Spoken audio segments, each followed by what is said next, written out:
Hello everybody, today I have another video on the 3x5x7 Ultimate Shapeshifter Cuboid. At this point I've made a couple videos on this puzzle, the first of which was the standard version, and then I made a video on the magnetic post-process version of the puzzle. And today I am presenting the non-magnetic post-process version of the puzzle. This is made from a Meilong 7x7 and 3D printed plastic extensions. As I mentioned, it is post-processed, so the layers have been sanded down on the extensions that touch one another. And that produces a puzzle that sounds very similar to an unmodified Meilong 7x7. Before we get too much into the turning quality, let's take a look at the shades with a checkerboard pattern.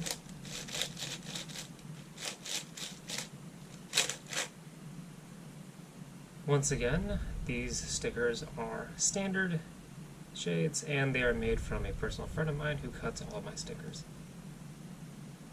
And once again, the stickers look great.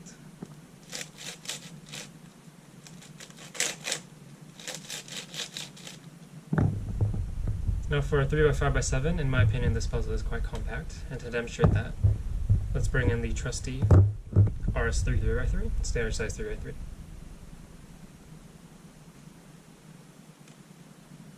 And as you can see, the puzzle is significantly larger than the 3x3. However, it remains compact and manageable. Now, let me demonstrate what gives the Ultimate Shapeshifters its namesake.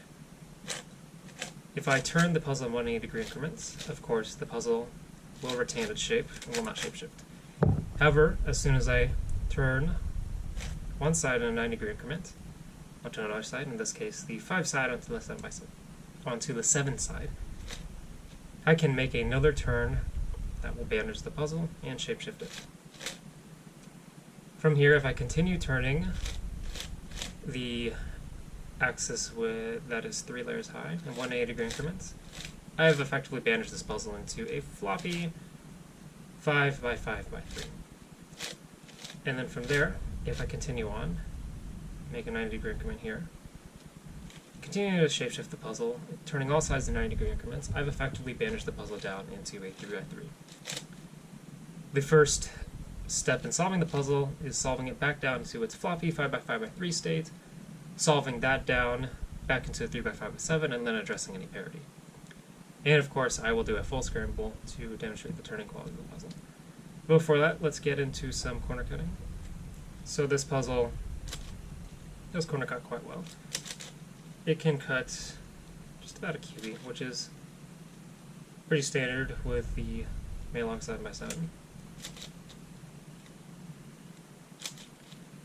Reverse, pretty minimal, next to none. There's a little bit actually. That was more than I thought. Okay, there's some reverse, I guess. And what we're really interested in these puzzles is the ability to cut through misalignments of several layers. And it handles that very well. Now let's execute a couple algorithms on this puzzle. So first, thinking about what I would actually do during the solve. Let's go ahead and do the opposite or adjacent edge swap algorithm. So that would be, did I mess that up? No.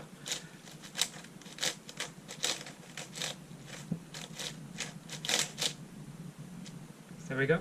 We've swapped the red and the green edge. And this puzzle is compact enough where I can actually execute those algorithms pretty, my flow is pretty well. Good, is what I'm trying to say.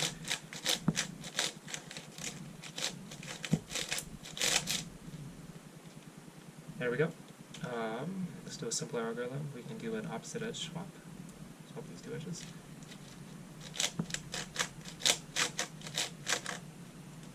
There we go.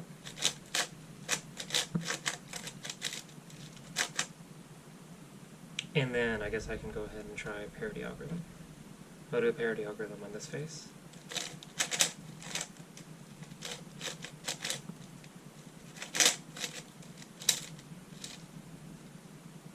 There we go. A little bit of a snack on the end.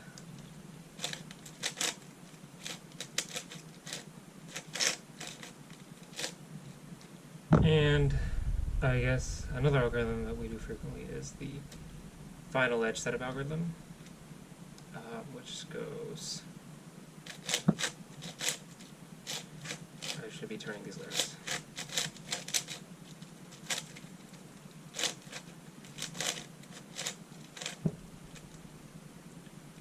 It's pretty similar to a T-perm actually from the solved state.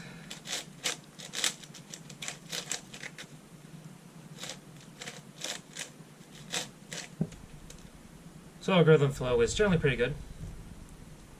And honestly, this puzzle, out of all the puzzles that I offer, I've found that this one turning quality is one of the best. It's very smooth, flows very well, and although speed queuing this puzzle isn't generally recommended, it can be done. But I think what really demonstrates turning quality of a puzzle is a full scramble, so I'm going to go ahead and do that.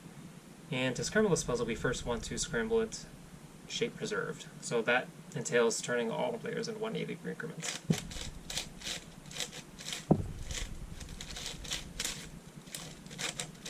The reason we have to do this, or I guess want to do it, that is if you want a full scramble, is we want to separate pieces before they become damaged. If we just turn this puzzle in 90-degree increments to scramble it, we're effectively going to bandage it into a 3x3, and the solve will be pretty similar to that of a standard 3x3. In order to produce the most challenging and complete solve, we have to scramble it in these stages.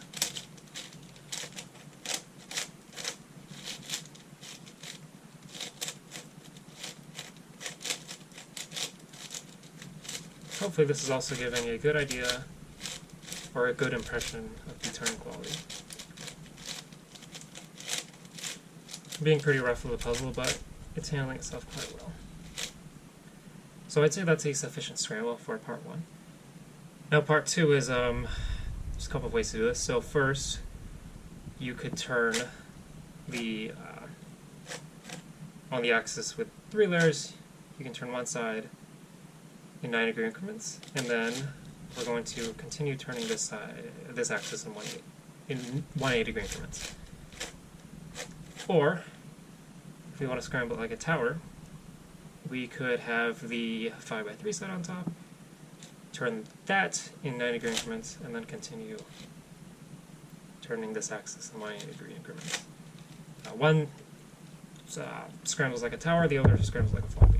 Usually I scramble it like a tower because I solve it like a floppy. However, we're going to scramble like a floppy in this case, since that's what most people do. So, I don't know if what I just said made too much sense, but we're going to have the white and yellow side on top, continue turning those layers in 180-degree increments. But I am now free to turn the other axes in 90-degree increments. As I've stated, this has effectively bandaged down to a 5x5x3 at this point. So now I have bandaged these layers together. So there's my 1, 2, 3, 4, and 5 layers.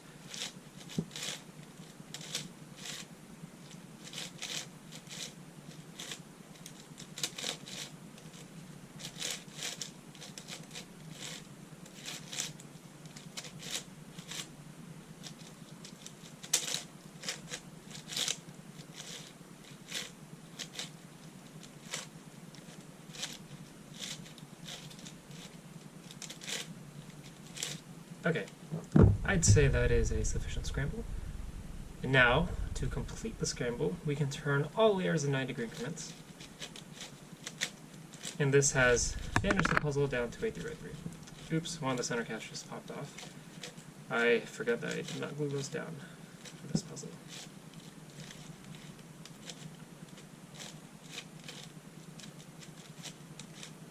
Generally, I will secure center caps with a small amount of glue, that way that they can be popped off later if the puzzle needs to be retensioned, but the 3D printed extensions add additional height, which makes them particularly easy to pop off if they're not glued. So now, this puzzle, as I said, has effectively become a 3x3 with up to 3 layers bandaged on one side. As we see here, this entire layer has become one layer. These are, in my opinion, more challenging to solve, especially compared to floppies and shapeshifting towers. However, this puzzle in particular is not the most difficult to solve in the world. It will still take me a non-trivial amount of time, though. And with that, I think this is a sufficient scramble for the puzzle. And I'm going to leave it there. Thank you all so much for watching, and I'll see you in the next video.